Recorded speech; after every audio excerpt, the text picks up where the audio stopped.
Cooking with Amy.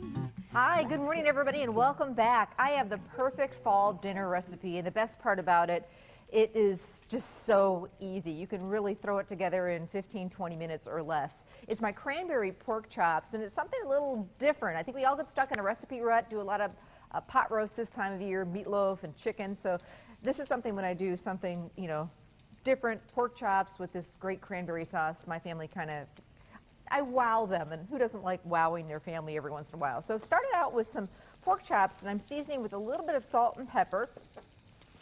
And I'm browning them. You can either use olive oil or butter.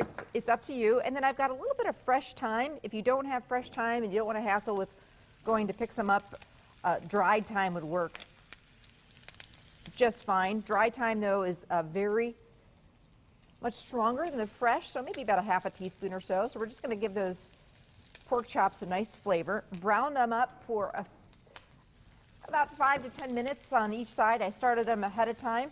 And then we're going to get them out of the skillet and use the great drippings and those great brown bits from the pork to make a lovely cranberry sauce that is just going to be yummy. So the sauce starts with some chicken stock, and I'm going to turn up the heat and see all those great little brown bits in the bottom.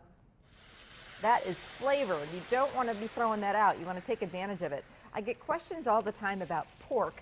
How do you not overcook it? How do you keep it from getting dry? Well, a couple of things. One, the internal temperature for pork these days is 145 degrees. So the pork producers have brought that down, so you don't need to cook pork forever and a day like you used to. Use one of those instant read meat thermometers, and 145 is the magic number. Two, I really like to do some sort of a sauce with pork. Pork naturally is very, very lean, so I just, like to serve it with a sauce, and then if, you don't have to worry about it being a little bit dry. Like I say, pork is going to be that way naturally. So in goes some cranberry sauce, 1 can of whole berry cranberry sauce. This is going to give this such great flavor. And then a little bit of Dijon mustard. Doesn't get much easier than that. You just take a whisk, break up that sauce, and you know me, I'm always cooking even on the weekends. Speaking of cranberries, Good Day Wisconsin Sunday, I am making my cranberry crock pot meatballs. This is one of those things that's perfect for the big game, or if you're having people over this fall, one of those, make-ahead appetizers that people just can't get enough of. Also is just great served over mashed potatoes for dinner. And Living with Amy today, we are keeping it sweet. An all-new show, all new recipes. We are doing a whole bunch of different dessert recipes, so it's going to be a ton of fun. A Heath bar torte and a peach and blueberry tart, and I'm making sweet Italian sausage and bean soup, perfect for fall. So this is it. Our sauce is done. We'll season it with a little more salt and pepper.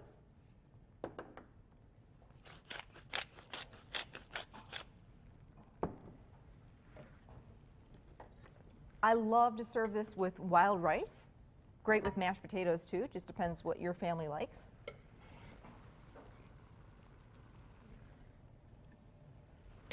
And then we'll garnish it with that sauce, which really just makes the dish.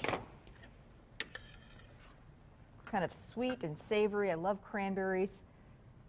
Love to support the Wisconsin cranberry growers. It's that time of year. And yes, they are available at the grocery store right now, so you can garnish with some fresh cranberries if you like, just to make the plate look really pretty. And then a little bit of fresh parsley. And there you go. Recipes on the website. You can also pick it up at any area Festival Foods. We'll see you back here Living with Amy, 10 o'clock, right after Live with Kelly and Mike.